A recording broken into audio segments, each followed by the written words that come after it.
Hi, I'm Sharon Wren, And I'm Linda Cook. and this is QC Crime Watch. This week, we'll be taking a look at some of the crimes that have happened in the Quad Cities this week, and we'll check in on some of the court cases we're following. In fact, some of these cases have happened within the last 24 hours of when we're recording this. Wait, So quick these, disclaimer, neither one of us are attorneys. We don't oh, know that's right, anything. that's right. And we are not attorneys and we are unable to give legal advice for various reasons, but mostly because we're not attorneys and we do not want to create a conflict of interest. That, and there's some things you want an expert for. Sharon, today is Friday and you Yes. have done nothing but write crime since you walked in the door. Tell us about, there's two very interesting stories Oh, today. this has been a Friday the 13th already.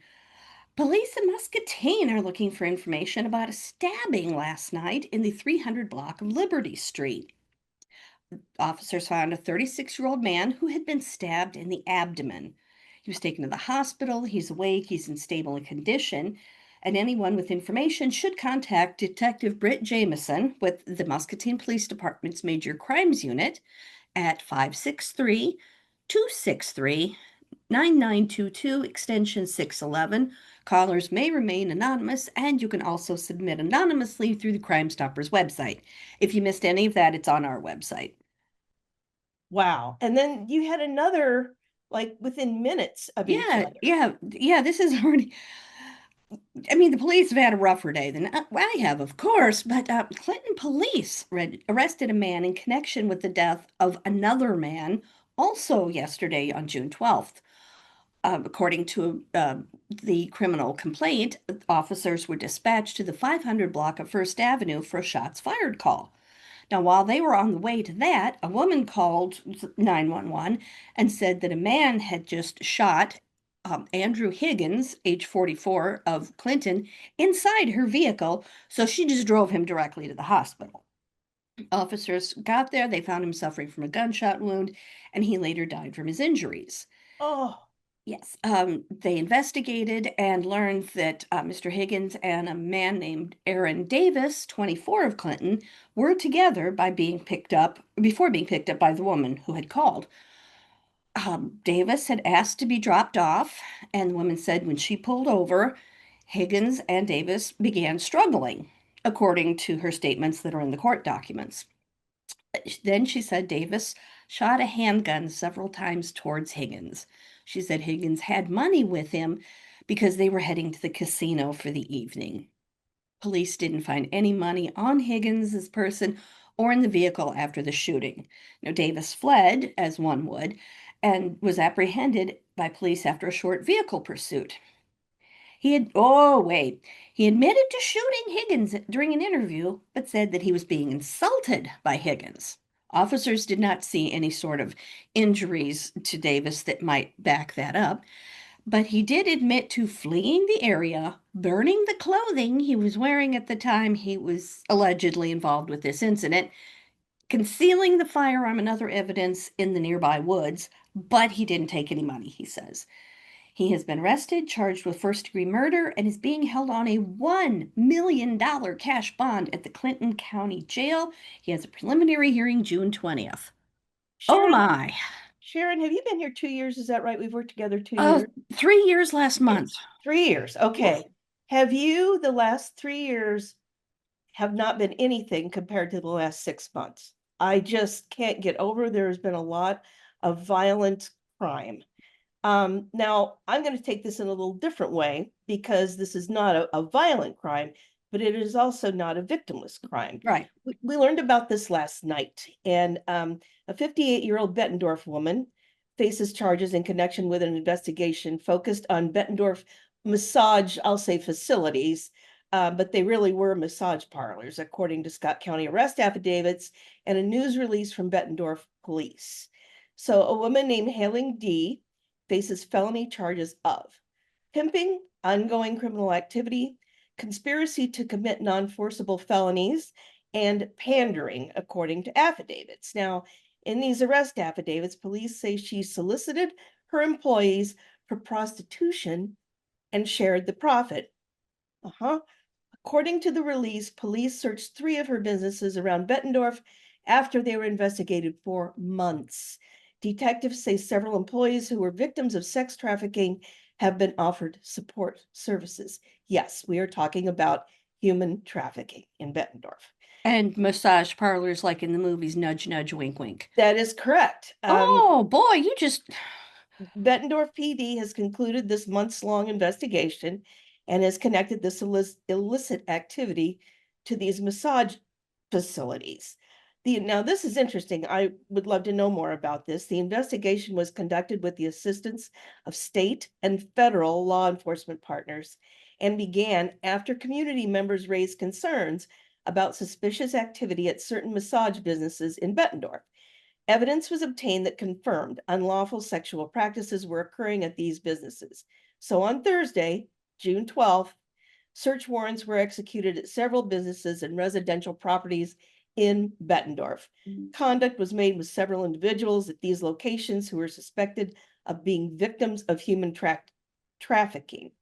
The victims identified during the operation have not been arrested, and they've been offered support services. Again, they've been connected with advocacy groups to assist with recovery and relocation efforts. Now, the three places where surveillance was conducted and search warrants were executed was Ming Spa on Spruce Hills Drive, Ming Spa on Middle Road, and Elite Massage on Spruce Hills Drive.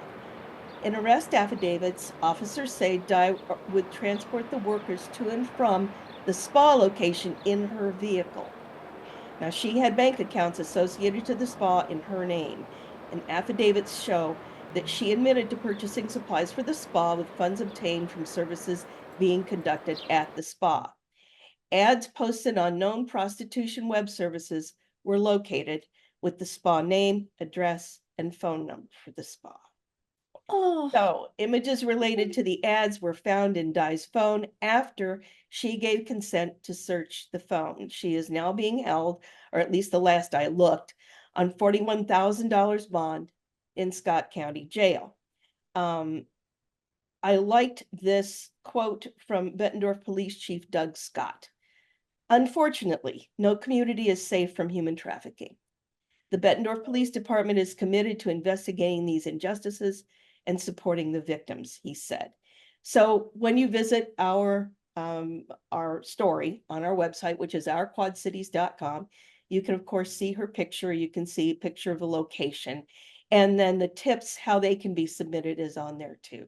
So please, if you know anything about this, as Sharon said, this sounds like a movie, but it happened in our backyard. And this isn't the first time this sort of industry has cropped up. Even in 2025, we have a case in LeClaire we're following. Right, yes, and I wondered about that. That story, as our readers may know on our website, we connect other stories to the main one so that you can catch up or Right. see that there have been other stories similar to that. And I connected the LeClaire one to this because it sounds very, very similar. And it's another reminder that just because we don't have the population of New York or Chicago doesn't mean that sort of stuff doesn't happen here. That's right. That's right.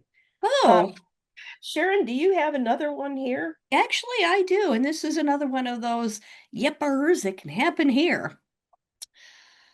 And you have to feel sorry for the police in Muscatine right now. They are asking for the public's help after a swatting incident at the Musser Public Library. Will you explain what a swatting incident is first? Now, swatting, according to the Department of Homeland Security, is when someone maliciously calls emergency services to falsely report an emergency, a big one like a violent crime and explosive device, hoping that the first responders will show up with SWAT teams, a bomb squad, everything. This is different from a hoax threat where the threats come from email, social media, or the phone, like threats of an active shooter, hostage situation, bomb threat. So these calls, hoax threats go to whatever person or place you're targeting. Swatting goes to 911. Yeah. So This is anyway, the library. yes, that's a lot. You can't Okay. say nothing happens at the public library. So the staff got a call June 11th, about 6 o'clock, from an unidentified person who said he was in the library parking lot with a bomb. Of course, they called the police. Of course, the police responded quickly. They searched, they didn't find anything, but the library did close early out of an abundance of caution. Anyone with information on this incident should contact Detective Casey Jensen at 563 263 9922, and that number is also on our website. Now, this is Uh, kind of a, Good we grief. don't see these every day, so how often does this happen?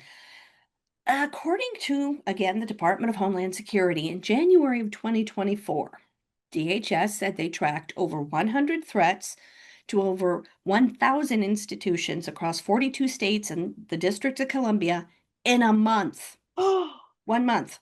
30, no. 31 days, maybe 28 if it was February. Yeah. Oh my. Aaron, I had not realized how common this is. And this is especially dangerous because, you're minding your own business watching TV and the SWAT team busts in because someone was mad at you.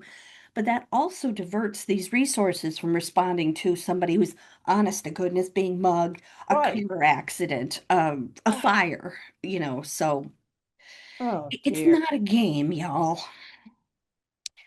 Well, I have a very sad ending to a sad incident here. Oh, There was a fatal shooting in Milan in 2023 when Danny Taylor was shot and killed. He was 17. oh, Illinois police and crime scene investigators in Rock Island County Sheriff's Department were on the scene that early morning, April 14, in the 11,700 block of Ridgewood Road in Milan. And deputies immediately responded to this residence and inside the home found Danny Taylor. Brian Gustafson, who was our Rock Island County coroner, identified him, and he was killed with gunshots because he died from his wounds. In connection with this incident, a woman named Tatiana Taylor, who's 21, was sentenced to 9 years with 18 months of mandatory supervised release after she pleaded guilty to and was convicted of home invasion. Additionally, a guy named Napoleon Jackson is set to be scheduled next week in Rock Island County Court. But on Tuesday, another teen was sentenced to this in connection with this incident. And his name is John L. Smith III, again, 17, and was sentenced Tuesday in connection with the shooting death of Danny Taylor. Now, our Quad Cities News crew, we were in the newsroom then, or the newsroom, I'm so sorry, we were in the courtroom then, when family members and friends of both the deceased and the accused gathered. In an emotion-packed victim statement, Danny Taylor's sister said the sentence never can make up for what her family lost. Your punishment will never be enough for your crime. Danny's life meant so much more than yours ever will, she said. Your life for his is not justice and it is not retribution. It's the least the legal system can do. John L. Smith was only 15 when he broke into this home. And Josie Smith is the name of the sister. She went on. My brother was robbed out of years of memories, laughter, and love, and I can only hope the same and more is taken from you. Danny Taylor's father, who struggled with tears as he spoke, said he wishes he could take his son's place. It's been 788 days since I managed to make it through a day without crying. 788 days since I watched my son fall to his knees and take his final breath. A child should feel safe, protected by his father, or if necessary, saved by him, whether looking under his son's bed for monsters or fighting the monsters that come knocking on our door. I'll never forgive myself for my failures then. Judge Frank Cure sentenced Smith to 20 years plus 15 years for gun enhancement. And the sentence also includes 3 years of mandatory supervised release. This story has a lot more to it than you and I know. And one of the frustrating parts of what Sharon and I do is look at documents to affirm, confirm, and authenticate everything we do. I know there's more to this story, but I know what's in the documents is all we can share with you. yeah. I mean, the families, excuse me, the families are under absolutely no obligation to share any details with us. If they choose to, they do. We will probably never know what What even led to this? What made him think of this in the first place? I have no idea.